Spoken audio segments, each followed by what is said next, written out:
ನಮಸ್ತೆ ಪ್ರಿಯ ವೀಕ್ಷಕರೇ, ಸಾಲ ಮನ್ನಾ ಬಗ್ಗೆ ರಾಜ್ಯ ಸರ್ಕಾರ ಮತ್ತು ಕೇಂದ್ರ ಸರ್ಕಾರ ಒಂದು ದೃಢ ನಿರ್ಧಾರನ ತೆಗೆದುಕೊಂಡಿದೆ.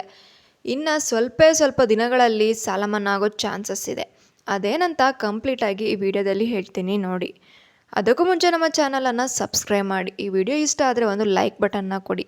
ವೀಕ್ಷಕರೇ, ರಾಜ್ಯದಲ್ಲಿ ಒಂದು ಬರ ಅನ್ನೋದು ತುಂಬ ಜಾಸ್ತಿ ಇತ್ತು. ತುಂಬ ಜನ ರೈತರುಗಳು ತಮ್ಮ ಬೆಳೆ ಹಾನಿ ಕೂಡ ಮಾಡ್ಕೊಂಡಿದ್ದಾರೆ.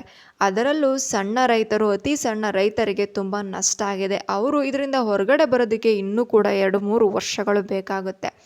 ಅದಕ್ಕೋಸ್ಕರ ರಾಜ್ಯ ಸರ್ಕಾರ ಮತ್ತು ಕೇಂದ್ರ ಸರ್ಕಾರ ಈ ನಿರ್ಧಾರಕ್ಕಾಗಿ ಅವರಿಗೆ 1 ಲಕ್ಷದವರೆಗೂ ಕೂಡ ಇಲ್ಲಿ ಬರ ಪರಿಹಾರ ಅಂದರೆ ಅವರಿಗೆ ಒಂದು ಸಾಲ ಮನ್ನಾವಾಗಲಿ, ಅವರು ತೆಗೆದುಕೊಂಡಂಥ ಸಾಲ ಬ್ಯಾಂಕಲ್ಲಿ ಮನ್ನಾ ಆಗಲಿ, ಜೊತೆಗೆ 3,000 ರೂಗಳನ್ನು ಕೂಡ ಒಂದು ಪ್ರೋತ್ಸಾಹದ ಹಣ ಅಂತೇಳಿ ನೀಡಬೇಕು ಅಂತೇಳಿ ಮುಂದಾಗಿದೆ ವೀಕ್ಷಕರೇ. ಇನ್ನು ನಮ್ಮ ಇದೆಲ್ಲದ್ರ ಬಳಿಕ ನಮ್ಮ ಕೃಷ್ಣ ಬೈರೇಗೌಡರು ಸಚಿವರು ಬರದ ಹಿನ್ನೆಲೆ ಇರುವಂಥ ಕಾರಣಕ್ಕಾಗಿ ಸಂಕಷ್ಟಕ್ಕೆ ಸಿಲುಕಿರುವಂತಹ ಸಣ್ಣ ಮತ್ತು ಅತಿ ಸಣ್ಣ ರೈತರ ಒಂದು ಜೀವನೋಪಾಯಕ್ಕಾಗಿ ನಷ್ಟ ಪರಿಹಾರವನ್ನು ನೀಡ್ತಾ ಇದ್ದೀವಿ, ಅದಕ್ಕೋಸ್ಕರ ಒಂದು ಪಟ್ಟಿನ ಕೂಡ ನಾವು ಸಿದ್ಧ ಮಾಡ್ತಾ ಇದ್ದೀವಿ ಅಂತೇಳಿ ತಿಳಿಸಿದ್ದಾರೆ. ಹಾಗೆಯೇ ಮಳೆಯಾಶ್ರಿತ ಹಾಗೂ ಒಂದು ನಾಲೆಗಳ ಕೊನೆಯ ಭಾಗದಲ್ಲಿರುವಂಥ ರೈತರಿಗೆ ಬೆಳೆ ನಷ್ಟ ಪರಿಹಾರವನ್ನು ಕೂಡ ನಾವು ನೀಡ್ತಿದ್ದೀವಿ. ಎಷ್ಟು ಜನಕ್ಕೆ ನೀಡ್ತಾ ಇದ್ದೀವಿ, ಇದು ಎಷ್ಟು ಜನಕ್ಕೆ ಒಂದು ಪ್ರಯೋಜನ ಆಗಲಿದೆ ಅಂತ ಹೇಳಿ ನೀವು ಕೇಳೋದಾದರೆ ಸುಮಾರು 7 ಲಕ್ಷಕ್ಕೂ ಅಧಿಕ ರೈತರಿಗೆ ಇದು ಪ್ರಯೋಜನ ಆಗಲಿದೆ. ಇದನ್ನು ಹೇಗೆ ತಯಾರು ಮಾಡ್ತಾರೆ?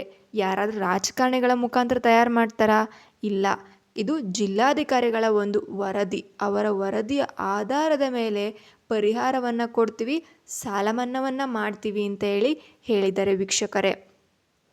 ಹಾಗಾದರೆ ಹೆಚ್ಚಿನ ಮಾಹಿತಿ ಬೇಕು ನಮಗೆ ಬರ ಪರಿಹಾರದ ಬಗ್ಗೆ, ಇನ್ನೂ ಕೂಡ ಮಾಹಿತಿ ಬೇಕು ಅಂತ ಹೇಳಿ ನೀವು ಕೇಳೋದಾದರೆ ಜಿಲ್ಲಾಧಿಕಾರಿಗಳು ಕೂಡ ಕೊಡ್ತಾರೆ. ಅದ್ರ ಜೊತೆಗೆ ಇನ್ನೂ ಕೂಡ ಸರ್ಕಾರದಲ್ಲಿ ಕೃಷ್ಣ ಬೈರೇಗೌಡರು ಏನು ಹೇಳಿದ್ದಾರೆ ಅಂತಂದರೆ, ಕೇಂದ್ರ ಸರ್ಕಾರದ ಒಂದು NDRF ಅಂತ ಹೇಳಿ ಒಂದಿದೆ, ಅದರಲ್ಲಿ ಪರಿಹಾರಕ್ಕಾಗಿ 3,500 ಕೋಟಿ ಕೊಟ್ಟಿದ್ದಾರೆ ನಮ್ಮ ರಾಜ್ಯಕ್ಕೆ, ಕರ್ನಾಟಕ ರಾಜ್ಯಕ್ಕೆ. ಅದರಿಂದ ತುಂಬ ಜನಕ್ಕೆ, ತುಂಬ ರೈತರಿಗೆ ಇದು ಹೆಲ್ಪ್ ಆಗುತ್ತೆ.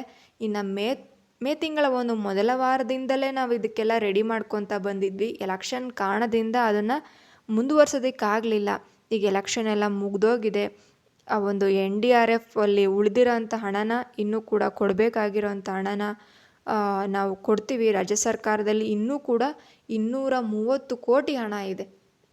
ರೈತರಿಗೋಸ್ಕರ, ಸಣ್ಣ ರೈತರು, ಅತಿ ಸಣ್ಣ ರೈತರಿಗೋಸ್ಕರನೇ 300 ಕೋಟಿ ಹಣನ ನಾವು ತೆಗೆದಿಟ್ಟಿದ್ದೀವಿ. ಅದನ್ನು ನಾವು ಅವ್ರು ಕೊಡ್ತೀವಿ, ಜೀವನೋಪಾಯಕ್ಕಾಗಿ ನಾವು ಕೊಡ್ತೀವಿ, ಇನ್ನೊಂದು ವಾರದೊಳಗೆ ಇದನ್ನು ಮಾಡಿಕೊಡ್ತೀವಿ ಅಂತ ಹೇಳಿದ್ದಾರೆ.